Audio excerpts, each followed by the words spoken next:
ടീനു പക്ഷി തന്റെ 2 മക്കളായ ടിങ്കു മിങ്കുവിനോടൊപ്പം ഒരു കൂട്ടിൽ താമസിച്ചിരുന്നു. രണ്ടുപേരും പതുക്കെ പറക്കാൻ പഠിക്കുകയായിരുന്നു. എന്നാൽ കാര്യങ്ങൾ മനസ്സിലാകാനുള്ള പ്രായമായിരുന്നില്ല. അതുകൊണ്ട് ടീനു ഇപ്പോഴും അവർക്ക് ഭക്ഷണവും വെള്ളവുമെല്ലാം കൊണ്ടുവന്ന് കൊടുക്കുമായിരുന്നു. അവർ പാതിരാത്രിയിലും ഭക്ഷണം ചോദിച്ചിരുന്നു. അവളും കുറച്ചു മിനിറ്റിനുള്ളിൽ അത് കൊണ്ടുവന്ന് കൊടുക്കും. പിങ്കു, ഒരു കാര്യം മനസ്സിലാകുന്നില്ല. എല്ലാ പക്ഷികൾക്കും ഭക്ഷണം അന്വേഷിക്കാൻ ഒരു ദിവസം മുഴുവനും എടുക്കാറുണ്ട്. ചില സമയങ്ങളിൽ വിശപ്പോടെയാണ് അവർ വീട്ടിലേക്കും കയറി വരാറ്. പക്ഷെ നമ്മുടെ അമ്മയോ, പാതിരാത്രിയിലും നമുക്ക് വിശക്കുകയും ദാഹിക്കുകയും ചെയ്താൽ അമ്മ വേഗം ഭക്ഷണവും വെള്ളവും കൊണ്ടുവരും. അമ്മയ്ക്ക് എവിടുന്ന് കിട്ടുന്നു? അവർ രണ്ടുപേരും ഒരു പ്ലാൻ ചെയ്തു. പാതിരാത്രി 12 മണിക്ക് രണ്ടുപേരും ഒരുമിച്ച് എഴുന്നേറ്റ് ബഹളം വെക്കാൻ തുടങ്ങി. അമ്മേ, അമ്മേ, ഞങ്ങൾക്ക് നന്നായി വിശക്കുന്നുണ്ട്. അയ്യോ മക്കളെ, നിങ്ങൾക്ക് രണ്ടുപേർക്കും എങ്ങനെ ഈ പാതിരാത്രിക്ക് വിശക്കാൻ തുടങ്ങി? അമ്മേ, വിശക്കുന്നത് കൊണ്ട് പറഞ്ഞതാ, അല്ലാതെ ഞങ്ങൾക്ക് എന്ത് ചെയ്യാൻ പറ്റും? കുഴപ്പമില്ല മക്കളെ, ഞാൻ ഇപ്പോൾ തന്നെ നിങ്ങൾ രണ്ടുപേർക്കും ഭക്ഷണം കൊണ്ടുവരാം. ഇത് പറഞ്ഞ് ടീനു പെട്ടെന്ന് പറന്നുപോയി. ഏകദേശം 10 മിനിറ്റിന് ശേഷം ഒരു ചെറിയ വീടിന് മുൻപിൽ അവൾ വന്ന് നിന്നു. മാന്ത്രിക വീടേ, എനിക്ക് പെട്ടെന്ന് കുറച്ച് ഭക്ഷണം തരൂ, എന്റെ കുട്ടികൾ വിശന്നിരിക്കുകയാ. അവൾ ഇങ്ങനെ പറഞ്ഞപ്പോൾ പെട്ടെന്ന് ഒരു ആപ്പിൾ പ്രത്യക്ഷമായി. പെട്ടെന്ന് അവിടേക്ക് അവളുടെ 2 മക്കളും വന്നു. അമ്മേ, ഇതെന്താ? അമ്മയ്ക്ക് മാന്ത്രിക വീടുണ്ടോ? മക്കളെ, നിങ്ങൾ ഇവിടെ എന്താ ചെയ്യുന്നത്? അമ്മേ, ഞങ്ങൾ അമ്മയുടെ പിന്നാലെ ഇവിടേക്ക് വന്നതാ. അമ്മ ഇത് പറ, അമ്മയുടെ കയ്യിൽ ഈ മാന്ത്രിക വീടുണ്ടെങ്കിൽ അമ്മ ഇതുവരെ ഇതിനെക്കുറിച്ച് ഞങ്ങളോട് എന്താ പറയാത്തത്? മക്കളെ, എനിക്ക് ഈ മാന്ത്രിക വീട് നീലദേവതയാണ് തന്നത്. അതുകൊണ്ട് എനിക്ക് ഒരിക്കലും ഭക്ഷണത്തിന് ബുദ്ധിമുട്ടുണ്ടായിട്ടില്ല.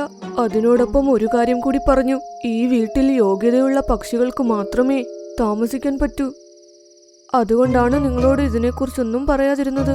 നിങ്ങൾ വലുതായി കഴിയുമ്പോൾ ഇതിൽ ജീവിക്കാൻ യോഗ്യരാവും. അപ്പോൾ ഇതിൽ താമസിക്കാൻ നിങ്ങളെ കൊണ്ടുവരാം.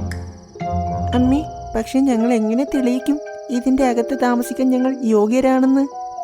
അപ്പോൾ അവിടെ ഒരു ദേവത പ്രത്യക്ഷപ്പെട്ടു. നിങ്ങൾ രണ്ടുപേരും ധൈര്യമുള്ളതും കഷ്ടപ്പെട്ടും ജോലി ചെയ്യണം. ഇപ്പോൾ ഞാൻ പറയുന്നത് ശ്രദ്ധിച്ചു കേൾക്കണം. നിങ്ങൾ ഇവിടെ നിന്നും നീലക്കുന്നിലേക്ക് പോകണം. നിങ്ങൾ അവിടെ എത്തിക്കഴിയുമ്പോൾ നിങ്ങൾക്കൊരു പൂന്തോട്ടം കാണാൻ കഴിയും. ആ പൂന്തോട്ടത്തിൽ പച്ച തിളങ്ങുന്ന ഒരു പൂ കാണാൻ പറ്റും. നിങ്ങൾ രണ്ടുപേരും ആ പൂവ് നാളെ വൈകുന്നേരത്തിന് മുൻപ് എത്തിക്കണം. നിങ്ങളിങ്ങനെ ചെയ്തു കഴിഞ്ഞാൽ നിങ്ങൾ നിങ്ങളുടെ അമ്മയോടൊപ്പം ഈ വീട്ടിൽ താമസിക്കാൻ യോഗ്യരാകും. ഞാൻ പൂവെടുക്കാൻ പോകുക. ബൈ ബൈ പിങ്കു ചേട്ടാ. ഇത് പറഞ്ഞ് മിങ്കു അവിടെ നിന്നും പോയി. അമ്മേ, ഞാനും പോകുക. ഞങ്ങൾ 2 സഹോദരങ്ങളും ഒരുമിച്ച് പൂവും കൊണ്ട് ഇവിടേക്ക് വരും. അങ്ങനെ പിങ്കുവും അവിടെ നിന്നും പറന്നു. പിന്നെ ടിങ്കുവും രണ്ടുപേരും പോകുന്നത് കണ്ട് ചിരിച്ചുകൊണ്ട് നിന്നു. രാവിലെ ആയപ്പോൾ 2 സഹോദരങ്ങളും നീലക്കുന്നിലെത്തി. ഓ എന്റെ ദൈവമേ, ഇവിടെ ചോര കട്ടിയാകുന്ന തണുപ്പാണല്ലോ.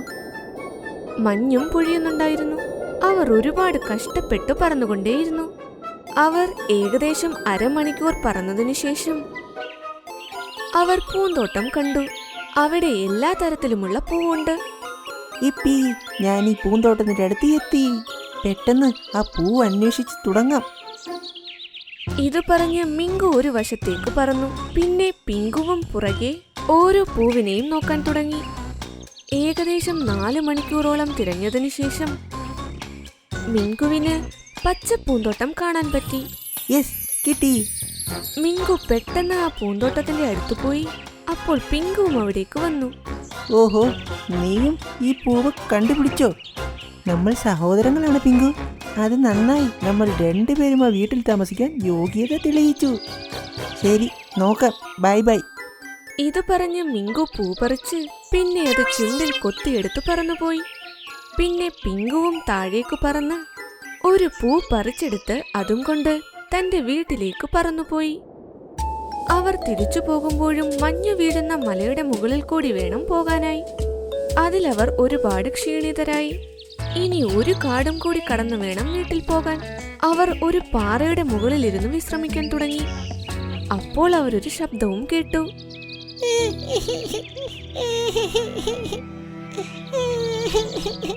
അവർ നോക്കിയപ്പോൾ ഒരു തത്ത കരഞ്ഞുകൊണ്ടുവന്ന് ആ പാറയുടെ മുകളിൽ വന്നിരുന്നു.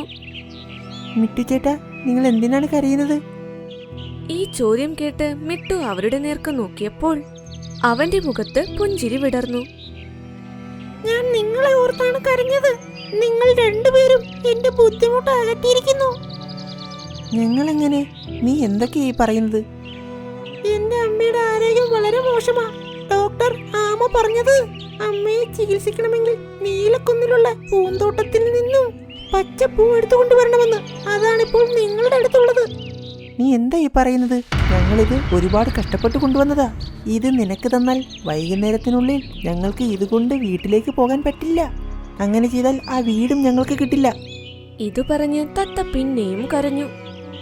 അങ്ങനെ ചെയ്യരുത്. ആ വീട് എന്റെ അമ്മയുടെ ജീവനേക്കാൾ വലുതൊന്നുമല്ലല്ലോ. എനിക്ക് ആ പൂ താ. ഇല്ല, ഞാൻ തരില്ല. ഞാൻ പോകുക. ഇങ്ങനെ പറഞ്ഞ് മിങ്കു പൂവും എടുത്തു പറന്നുയർന്നു.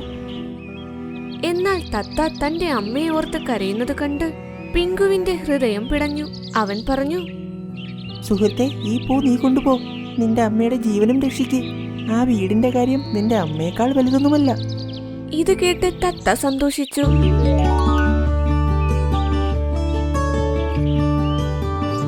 ഒരുപാട് ഒരുപാട് നന്ദി സുഹൃത്തെ.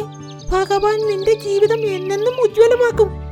ഇത് പറഞ്ഞ് തത്ത ആ പൂവും എടുത്ത് അവിടെ നിന്നും പറന്നു. പിങ്കുവും അവൻ പോവുന്നത് കണ്ട് സന്തോഷിച്ചു. കുറച്ചു കഴിഞ്ഞപ്പോൾ മിങ്കു തന്റെ ചുണ്ടിൽ പൂവുമെടുത്ത് അമ്മയുടെ അടുത്തേക്ക് വന്നു. ഞാൻ ജയിച്ചു, ഞാൻ ജയിച്ചു. സബ്ബാഷ് മോനെ. എന്നാൽ പിങ്കു എവിടെ? അവൻ ഇപ്പോൾ തന്നെ ഇങ്ങെത്തും. അപ്പോൾ പിങ്കു വെറും കൈയോടെ അവിടേക്ക് വന്നു. പിങ്കു മോനെ, നീ എന്താ പൂ കൊണ്ടുവരാത്തത്? മിങ്കു പൂവും കൊണ്ടുവന്ന് യോഗ്യനാണെന്ന് തെളിയിച്ചിരിക്കുന്നു. എന്നോടൊപ്പം ഈ വീട്ടിൽ ഇവനെ താമസിക്കാൻ പറ്റൂ. കുഴപ്പമില്ലമ്മേ, അവൻ എന്റെയും കൂടെ കൂടപ്പുറപ്പല്ലേ. എനിക്ക് സന്തോഷമുണ്ട് അവൻ ജയിച്ചതിൽ. ഇപ്പീ, ഞാൻ വീടിന്റെ അകത്തേക്ക് കയറാൻ പോകുന്നു. അപ്പോൾ മിങ്കു വീടിനകത്തേക്ക് കയറാൻ ശ്രമിച്ചു. എന്നാൽ പെട്ടെന്ന് വീടിന്റെ വാതിൽ അവന്റെ മുൻപിൽ അടഞ്ഞു.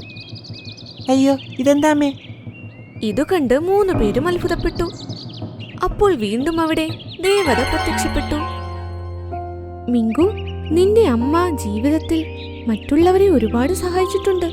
ഏതെങ്കിലും മൃഗങ്ങൾ ബുദ്ധിമുട്ടുന്നുണ്ടെങ്കിൽ അവൾ സഹായിച്ചിരുന്നു. അതിൽ സന്തോഷവതിയായാണ് ഞാൻ ഈ വീട് അവൾക്ക് കൊടുത്തത്. നിങ്ങൾ 2 പേരെയും ഈ പൂ കൊണ്ടുവരാൻ പറഞ്ഞയച്ചപ്പോൾ നിങ്ങളെ ഞാൻ പരീക്ഷിക്കുകയായിരുന്നു. ആ തത്ത മറ്റാരുമല്ല, ഞാൻ തന്നെയായിരുന്നു. പിങ്കു തന്റെ ആവശ്യത്തിനു വേണ്ടി ആ പൂ തന്റെ കൈവശത്ത് വെച്ചില്ല. എന്നാൽ അവൻ അത് ത്യാഗം ചെയ്തു. എന്നാൽ നീ വളരെ ക്രൂരമായി ആ തത്തയെ സഹായിക്കാതെ ഇവിടേക്ക് പൂവും കൊണ്ടുവന്നു. ഇപ്പോൾ പറ, ഈ വീട്ടിൽ താമസിക്കാൻ നീ യോഗ്യനാണോ? ഇത് കേട്ടപ്പോൾ മിങ്കുവിന് തന്റെ സ്വാർത്ഥതയോർത്ത് ഒരുപാട് നാണം തോന്നി. നീലദേവതയെ പറഞ്ഞത് ശരിയാ. ഞാൻ ഈ വീട്ടിൽ താമസിക്കാൻ യോഗ്യനല്ല. എന്റെ പിങ്ക് സഹോദരനാണ് ഇതിൽ ജീവിക്കാൻ അർഹൻ. അവിടെയപ്പോൾ വാതിലും തുറന്നു. പിങ്കു സന്തോഷത്തോടെ അതിന്റെ അകത്തേക്ക് പോയി.